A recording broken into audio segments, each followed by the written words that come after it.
سے نماز پڑھو نہیں تو جہنم میں جائیں گے. نماز پڑھو تاکہ جنت مل جائے.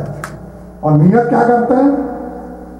ٹھیک ہے آج تھکا ہوا مجمع ہے اس لیے ذرا دوسرے انداز سے میں گفتگو کرنا چاہ رہا ہوں کہ ہماری نیت کیا ہے؟ بھائی نماز پڑھو گے جہنم میں جاؤ گے. نماز پڑھو گے تاکہ جنت مل جائے. اور جب مصلی پہنچے تو نیت کیا کی؟ نماز پڑھتا ہوں میں صبح کی. اچھا چھوڑیے آنکھ نہیں کھلے گی. نماز پڑھتا ہوں میں ظہر کی 4 رکعت واجب قربتاً جنت کوئی نہیں کہتا. اس کا مطلب یہ ہے کہ ہدف ہمارا ہے تقرب الہی. تقرب الہی. اسی تقرب الہی کو نور بھی کہا جاتا ہے. یہ تقرب الہی لیکن اللہ نور السماوات والارض. ہدف ہے ہمارا ہماری عبادتوں کا تقرب الہی. میں نے ابھی ایک جملہ کہا تھا اگر ہدف جنت بنایا تو یقیناً جنت کے بعد عمل کے شے پر ٹوٹ جاتے ہیں. لیکن اگر تم نے تقرب الہی کو ہدف بنایا تو نہ یہ کمال تک پہنچے گا نہ ہدف کبھی ختم ہوگا. اس لیے کہ اللہ نے اس کو نمونے کے طور پر دکھایا.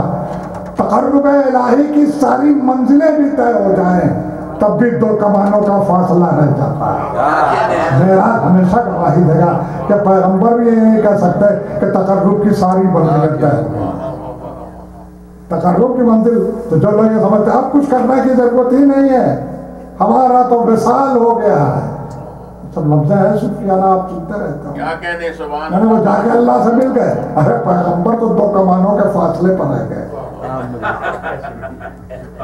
یہی وہ ہوتا ہے کہ وصال ہو گیا اللہ, اب کچھ کرنے کی ہمیں ضرورت ہی نہیں ہے. کہ معراج کا واقعہ ہمیشہ پڑھتے رہنا, اور جب پڑھو گے تب پتہ چلے گا کہ معراج پر جانے والا بھی 2 کمانوں کے فاصلے پر ہے. اور یہ فاصلہ کوئی اسکیل سے ناپنے والا نہیں ہے, صفات کا فاصلہ, صفات کا فاصلہ.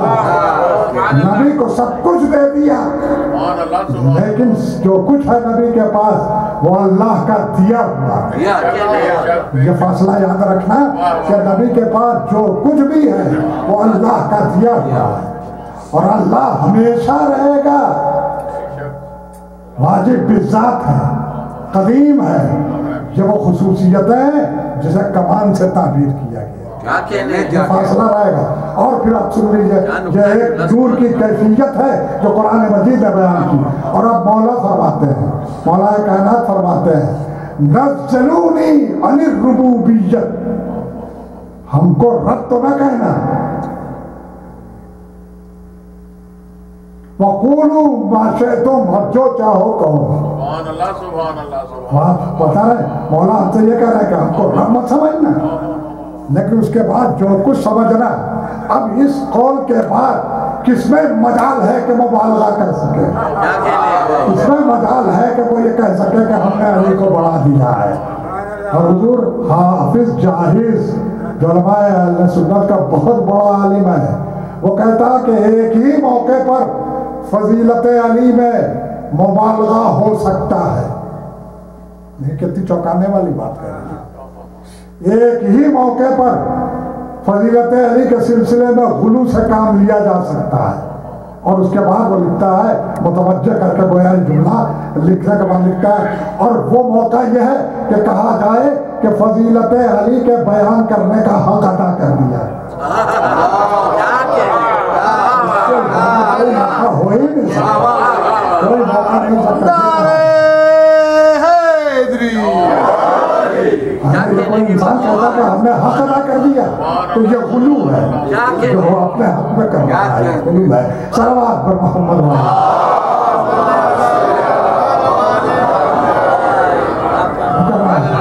اور کیا فرماتے ہیں. ابھی معراج کی طرف آپ کا ذہن رہے, پیغمبر اسلام کے فاصلے کیا ہیں اور تقرب الہی کے فاصلے کیا ہیں. اور مولا کیا فرماتے ہیں, انا اصغر من ربی برتبتین. ابھی چونک جاتا ہے اگر یہ حدیث سے اس پس منظر میں نہ پڑھیے معراج کے پس منظر میں تو بات سمجھ میں نہیں آتی کہ مولا فرماتے ہیں میں اپنے رب سے 2 مرتبے میں چھوٹا ہوں،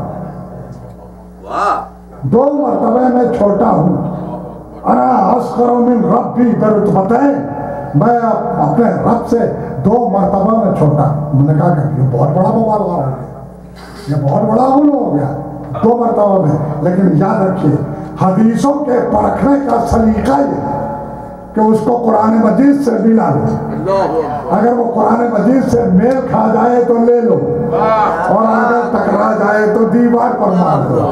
یہ حدیث اگر قاب قوسین سے ٹکرا رہی ہو تو نہ لینا، لیکن جو مفہوم ہے قاب قوسین کا وہی مفہوم ہے اس حدیث کا۔ وہاں کہا جا رہا 2 کمانوں کا فاصلہ رہ گیا، یہاں علی کہہ رہے ہیں 2 رتبوں میں کم، 2 رتبوں کا۔ بس جو صفتیں نور اول کی ہوگی، جو نصف نور کی صفت ہوگی وہی دوسرے نصف نور کی ہوگی۔ صلوات پر محمد۔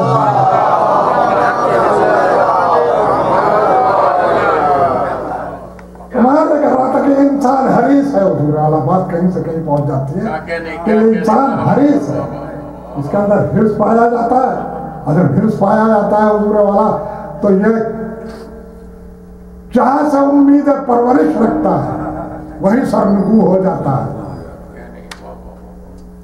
یہ سب سے بڑی کمزوری ہے حرص کا، یہ عجیب و غریب پہلو ہے۔ ان سے ہم کو یہ ملنے والا ہے، ان سے ہم کو یہ ملنے والا ہے، ان سے ہم کو یہ ملنے والا ہے، اسی کے سامنے سر نیاز خم کر امید ہے پرورش۔ اسی لیے اللہ نے کلمے کو ربوبیت کے اقرار سے مشروط کر دیا۔ اب اس کی بڑی وضاحت کی ضرورت ہے، مگر 2 چیزیں۔ خالی لا الہ الا اللہ کہنے والا اس کی مدح نہیں ہو رہی ہے۔ ان الذین قالوا ربنا اللہ ثم استقاموا، وہ لوگ جو کہتے ہیں اللہ ہی ہمارا رب ہے، اللہ رب ہے نہیں، اللہ ہی ہمارا رب، دونوں کا فرق ہے یا نہیں؟ بھائی اردو تو واضح بھی، ایک مرتبہ یہ کہتے ہیں اللہ ہمارا رب ہے تو اللہ ہمارا رب ہے، اور بھی ہوں گے 200-400، لیکن جب یہ کہا کہ اللہ ہی ہمارا رب ہے تو اب کچھ نہیں۔ تو اللہ نے ان لوگوں کا ذکر نہیں کیا کہ جو کہتے ہیں اللہ ہمارا رب ہے، ان کا ذکر ہے جو کہتے ہیں اللہ ہی ہمارا رب ہے، اور یہ کہہ کے اپنے اقرار سے فرار نہیں اختیار کرتے، بلکہ ان الذین قالوا ربنا اللہ ثم استقاموا، جو لوگ کہتے ہیں اللہ ہی ہمارا رب ہے اور پھر اس پر ثابت قدم رہتے ہیں۔ تتنزل علیہم الملائکہ، ایسے افراد پر اللہ کے فرشتے نازل ہوتے ہیں اور کہتے ہیں اللہ تخافوا ولا تحزنوا، دیکھو کبھی ڈرنا نہیں، کبھی رنج نہ کرنا، 2 لفظ الگ الگ، ڈرنا نہیں اور رنج نہ کرنا، یہ 2 لفظ کب استعمال ہوتی ہے اردو کی آپ اچھی طرح جانتے ہیں۔ جب تک ہمارے پاس ہماری چیز موجود ہے اس وقت تک اس کے چلے جانے کا خوف ہوتا ہے، اور جب وہ چیز چلی جاتی ہے تو پھر خوف نہیں ہوتا، تو اس کے بعد رنج ہوتا ہے۔ میرے پاس رومال ہے، اب ہمیں خوف لگا ہوا کہ یہ چھین نہ لے، کہ یہ چھین نہ لے، کہ یہ چھین نہ لے، تو دھڑکا لگا رہے گا۔ لیکن اگر انہوں نے چھین لیا پھر رنج ہوگا، دیکھیے ہاتھ چھین لیا، یہاں سے رنج شروع ہوتا ہے۔ تو جہاں خوف کا ہے اس کا مطلب ہے ابھی چیز باقی ہے، لٹ جانے کا خوف ہے، اور جہاں رنج ہے اس کا مطلب یہ ہے کہ وہ لٹ چکا ہے۔ پیغمبر اسلام اپنے ایک ساتھی کے ساتھ جب غار میں تھے تو اللہ نے یہ نہیں کہا کہ ڈرو نہیں،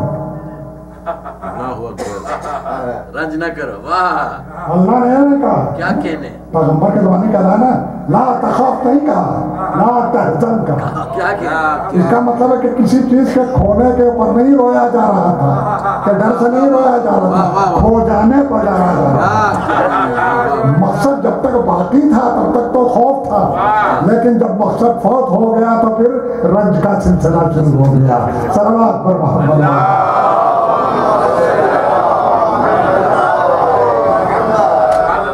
ان الذین قالوا ربنا اللہ ثم استقاموا، وہ لوگ جو کہتے ہیں اللہ ہی ہمارا رب ہے۔ کفار قریش جو طاقوں میں سجائے ہوئے تھے اللہ نہیں تھا ان کا، وہ رب تھا، واہ واہ واہ واہ وہ اللہ نہیں تھا. اس لیے کہ 360 خدا طاق میں سجائے ہوئے تھے. وہ کیوں؟ یہ آج کا ہے، یہ کل کا ہے، یہ پرسوں کا، ہر تاریخ کا ہے. کیا مطلب؟ ان سے آج کی نعمتیں ملیں گی، کل کی نعمتیں ان سے ملیں گی، پرسوں کی نعمتیں ان سے ملیں گی، تیسرے. تو یہ سب ان کے پروردگار تھے، یہ سب پروردگار تھے. الگ الگ نعمتیں ان سے ملیں گی، الگ الگ نعمتیں. آپ کی سمجھ میں نہ آئے، لیکن ہمارے ملک میں تو یہ بہت سمجھنا آسان ہے. ان سے ان کی پرستش کیوں کرتے ہو؟ کہیں ان سے علم ملتا ہے. ان کی پرستش کیوں کرتے ہو؟ کہیں ان سے قوت ملتی ہے، ان سے طاقت ملتی ہے. تو ہر ایک کا ایک الگ الگ ہے، بنائے ہوئے تھے. اللہ کہہ رہا ہے اللہ ہی رب ہے. اب آپ دیکھیں فلسفہ کیا ہوا، جہاں ربوبیت ہوتی ہے وہیں سر جھکتا ہے. اور جب تک انسان باطل کی ربوبیت سے انکار نہیں کرے گا حقیقی ابدیت پیدا ہی نہیں ہوگی. در در سر جھکاتا رہے گا، جگہ جگہ سر جھکاتا رہے گا، جگہ جگہ سر جھکاتا رہے گا. محمد وآل محمد.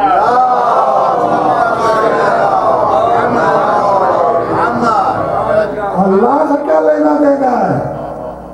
اللہ سے کیا لینا دینا ہے؟ اسی لیے کفار قریش ایسا نہیں کہ ان کے ذہن میں اللہ نہیں تھا، اللہ تھا، لیکن اللہ سے لینا دینا کیا؟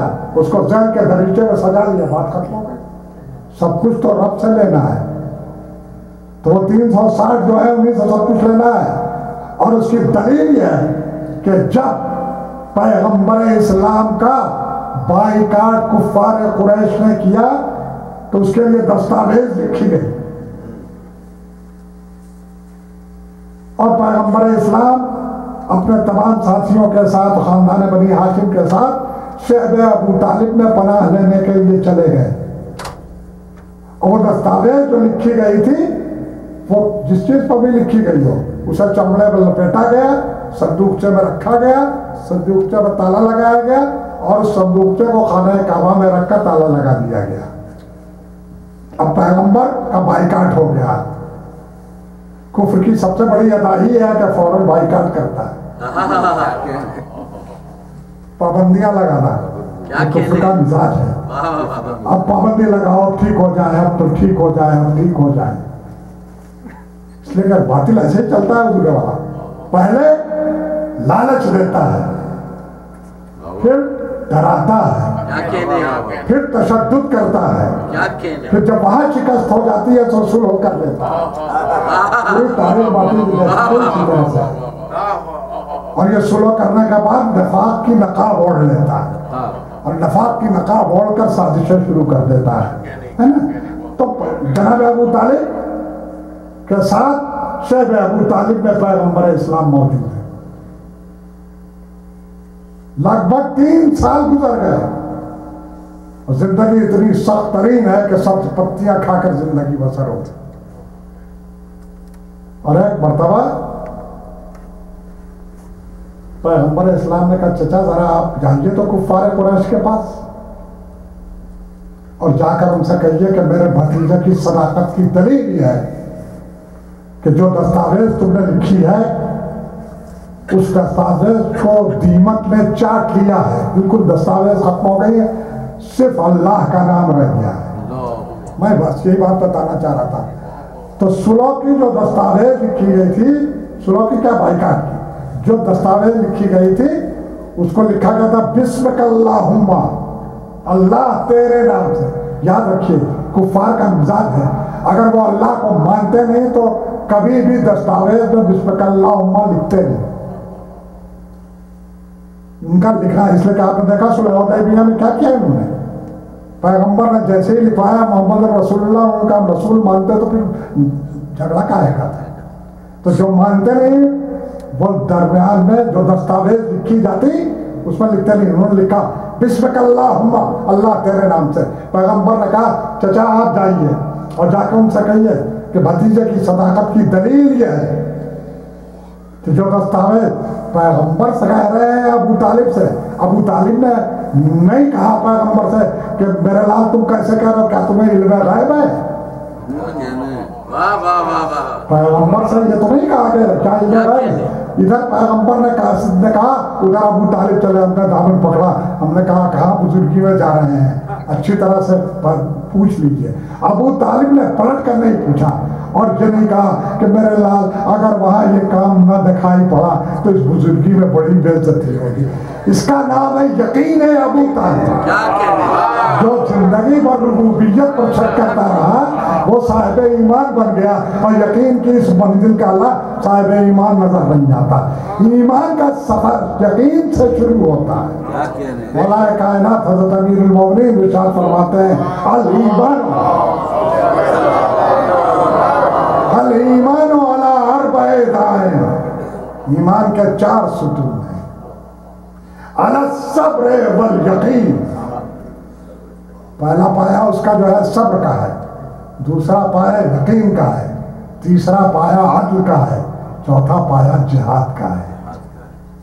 قسم خدا کی مولا کائنات نے جو عناصر ایمان بیان کیے ہیں اس کے ایک ایک ستون کو ابو طالب کے کردار میں دیکھ لیں۔ صبر کا عالم یہ ہے کہ ابو طالب صبر کرتے رہے، کیا ناتواں تھے؟ کیا کمزور تھے؟ کمزور نہیں تھے، ناتواں نہیں تھے۔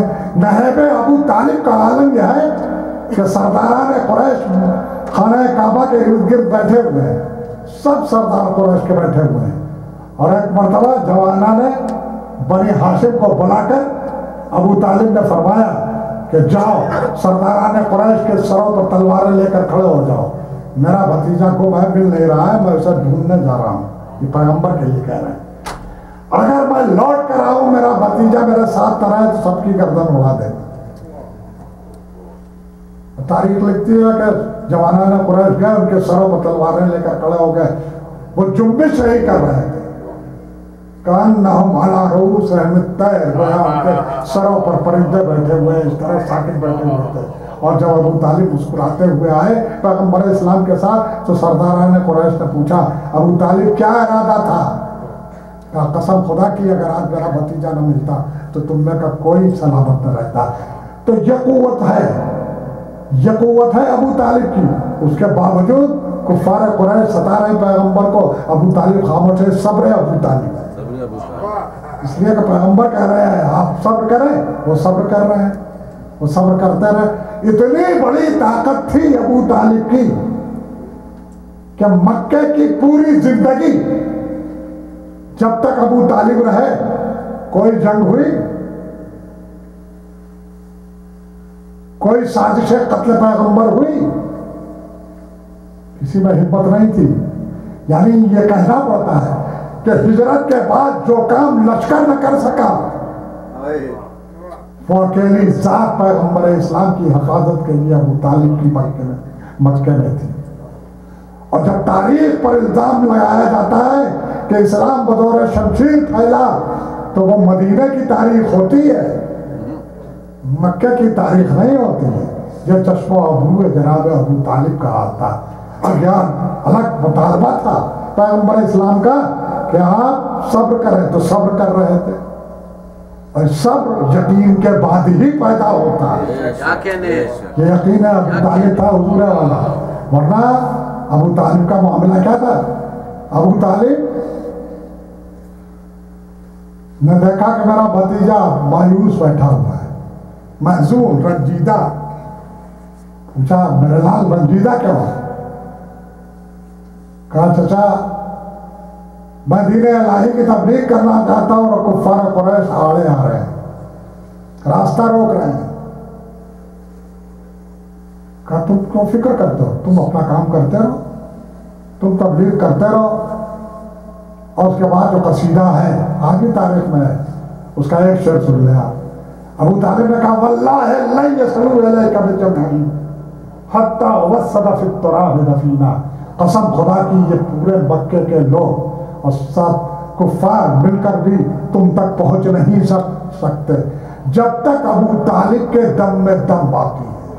کیا کہنے واللہ لا یصلو الیک بجمعہم حتی اوصل فی التراب دفینا، جب تک کہ میں مٹی میں مل نہیں جاتا اس وقت تک یہ سب مل کے بھی تم تک نہیں پہنچ سکتے۔ یہ ہے ابو طالب کا وعدہ، یہ ابو طالب کا وعدہ ہے، یاد رکھیں۔ اور وعدہ کتنا ہے؟ جب تک میں زندہ ہوں، جب تک میں مٹی میں نہیں مل جاتا، کوئی تم کو نقصان نہیں پہنچا سکتا ہے، یہ وعدہ ہے۔ انسان کریم کہلاتا ہے آپ کی نگاہ میں، جتنا وعدہ کرے اتنا پورا کر دیتا۔ الکریم اذا وعد وفا، کریم وہ ہے کہ جتنا وعدہ کرے اسے پورا کرے۔ ابو طالب کا وعدہ صرف اتنا تھا کہ جب تک میں زندہ رہوں، اگر اتنا بھی پورا کر دیتے تو مرد کریم کہلاتے، لیکن وعدہ کیا تھا اپنی ذات کا، اور نصرت میں پوری نسل لگا دی ابو طالب، پوری نسل ابو طالب پہ لگی۔ قسم خدا کی اگر یہ نسل ابو طالب نہ ہوتی تو کوئی اثر اسلام نہ ہوتا، کوئی اثر دین نہ ہوتا ہے۔ اس لیے کہ سب جانتے ہیں، اور یہ مصرع تو ہر ایک کی زبان پر ہوتا ہے کہ حقا کے بنا الہ الہ ہست حسین، جس حسین نے لا الہ کی بنیاد رکھی اس کی رگوں میں ابو طالب کا خون تھا۔ کربلا سجائی پورے نسل ابو طالب نے، اور یہ حوصلہ تھا۔ دو مرحل، دو ذات مکے کے اندر، ایک جناب خدیجہ کبریٰ کی ذات، ام المومنین خدیجہ کبریٰ کی ذات، اور ایک حضرت ابو طالب کی ذات۔ قوت بازو کے لیے ابو طالب اور مال کے لیے جناب خدیجہ کبریٰ۔ تبلیغ میں دونوں چیزوں کی ضرورت ہوتی ہے۔ پھر پیغمبر رنجیدہ بیٹھے ہیں، جناب خدیجہ کبریٰ پوچھ رہی ہیں یا رسول اللہ آپ کیوں رنجیدہ ہیں؟ کہا مجھے تبلیغ کے لیے مال کی ضرورت ہے، میں تو تنگ دست ہوں۔ کہا اتنا بڑا سرمایہ میرا کس دن کام آئے گا؟ وہ ملکۃ العرب، انہوں نے لا کے ساری دولت پیغمبر اسلام کے قدم پر رکھ دی۔ دنیا اس کا اعتراف کرے نہ کرے، ابو طالب کا قصیدہ اور خدیجہ کبریٰ کا قصیدہ قرآن مجید نے سورہ بنا دیا، سورہ بنا کر آواز دی، الم یجد کا یتیما فآویٰ، اے پیغمبر ہم نے آپ کو یتیم پایا تو کیا پناہ نہیں دی؟ پناہ آپ دامن ابو طالب کی پاکیزگی کا تصور تو کریں کہ دامن ابو طالب پناہ دیتا ہے، اللہ کہتا ہے ہم نے پناہ دی۔ مال خدیجہ کبریٰ دیتی ہے، اور قرآن مجید کہتا ہے الم یجد کا یتیما فآویٰ ووجدک ضالا فہدیٰ ووجدک عائلا فاغنیٰ، اور ہم نے آپ کو تنگ دست پایا تو آپ کو کیا مالدار نہیں بنا دیا؟ مال خدیجہ کا کتنا پاکیزہ تھا، تو اس مال کو اللہ کی طرف منسوب کر رہا ہے۔ تو مال خدیجہ کا تھا نصرت کے لیے، قوت ابو طالب کی تھی نصرت کے لیے، اور جذبے کا کتنا اخلاق تھا کہ اللہ نے کہا اس جذبے کے اخلاق کی پذیرائی کی جائے۔ اسی لیے آغوش ابو طالب کو علی ملا، آغوش خدیجہ کبریٰ کو فاطمہ دی، اللہ کے کائنات کی آواز دی، اے نبی زوج نور بالنور، اے نبی نور کا نور سے رشتہ کر دیجئے۔ ہم نے کہا پالنے والے اس سے کیا ہوگا؟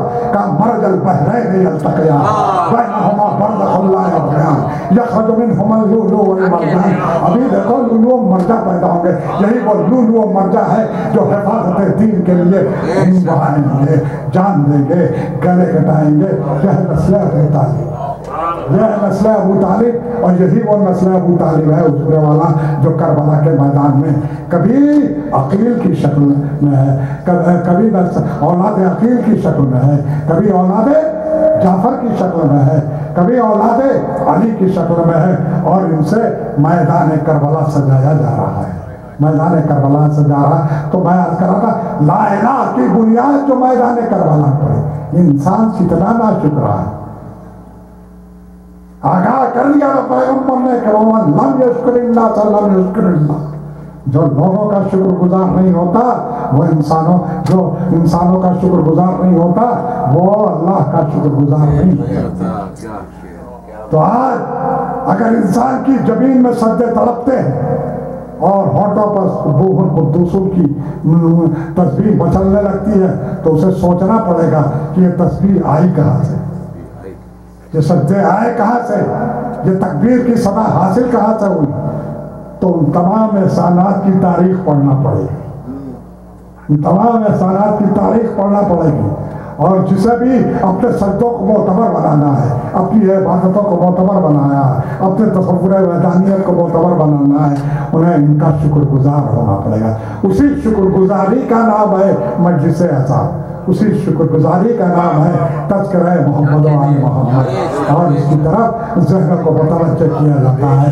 اور اس کے دو پہلو، ہم ظالم سے احتجاج بھی کرتے ہیں اور اپنے محسنوں کا شکر بھی ادا کرتے ہیں، جنہوں نے واقعاً ذہن انسانی کو بیدار کر کے دین کی قیمت بتائی، اور اس سلسلہ نصرت کو اتنا دیر پا قرار دیا کہ کربلا سجائی نہیں جا سکتی جب تک نیابت خدیجہ کبریٰ نہ ہو، کربلا سجائی نہیں جا سکتی جب تک کہ نیابت ابو طالب نہ ہو۔ کہا ابو طالب تو نہیں، ہر وقت کے محمد کو ایک خدیجہ کی ضرورت ہے، ہر وقت کے محبت کو ایک ابو طالب کی ضرورت ہے۔ اسی لیے حسین آواز دے رہتے عباس تم آ جاؤ تاکہ نیابت ابو طالب ہو جائے، ثانیہ زہرا تم چلو تاکہ نیابت خدیجہ کبریٰ ہو جائے۔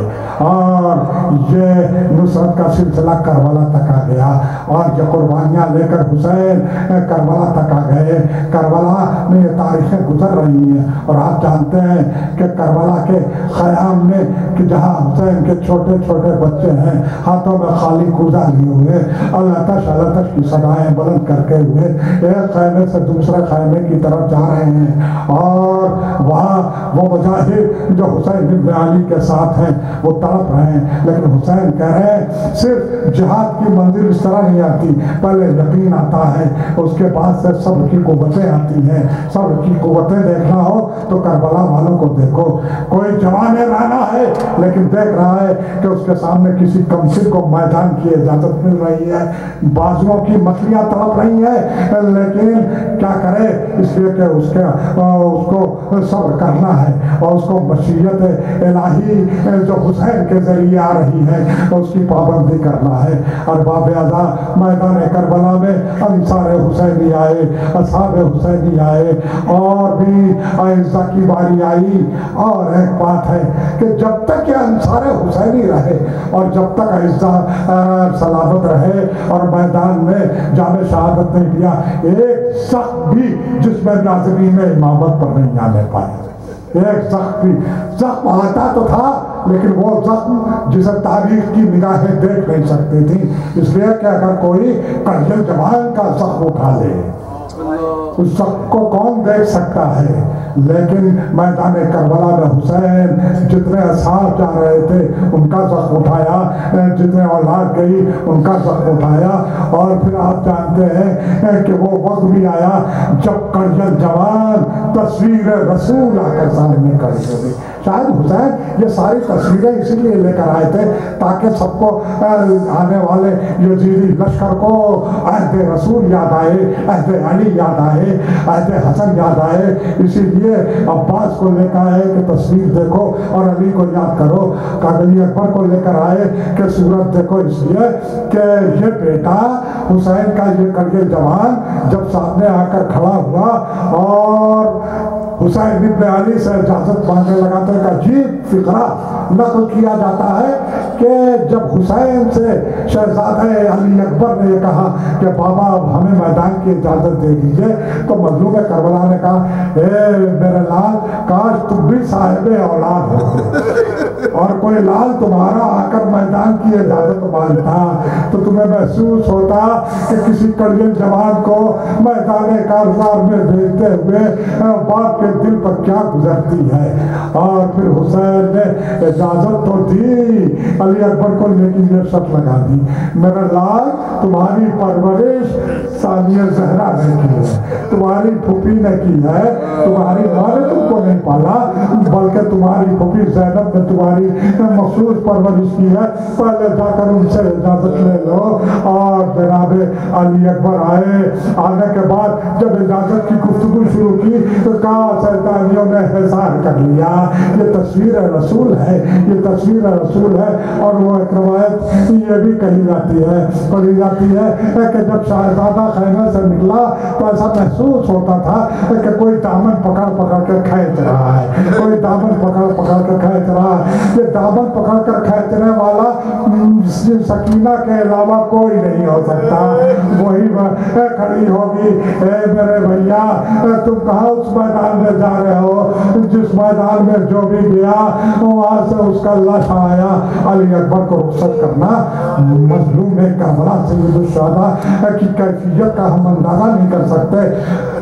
رخصت جب کیا، گھوڑے پر سوار کر دیا اور آواز دی، اللہم پالنے والے اشہد علی ہؤلاء القوم، تو اس گواہ پر، تو اس قوم پر گواہ رہنا، قد برز الیہم، اب ان کی طرف ہو جا رہا ہے جو اشبہ الناس، جو لوگوں میں سب سے زیادہ مشابہ ہے رفتار و گفتار و کردار میں تیرے نبی کا۔ علی اکبر چلے اور ایک مرتبہ مڑ کے جو دیکھا تو بوڑھا باپ پیچھے آ رہا، جوان جا رہا تھا، بوڑھا باپ پیچھے آ رہا تھا۔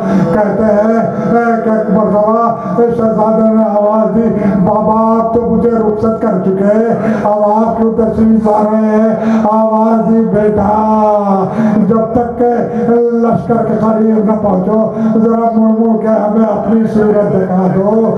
ہم سمجھے کہ یہ باپ کی محبت کہہ رہی ہے، لیکن عجب نہیں کہ پیغمبر کا نواسا کہے۔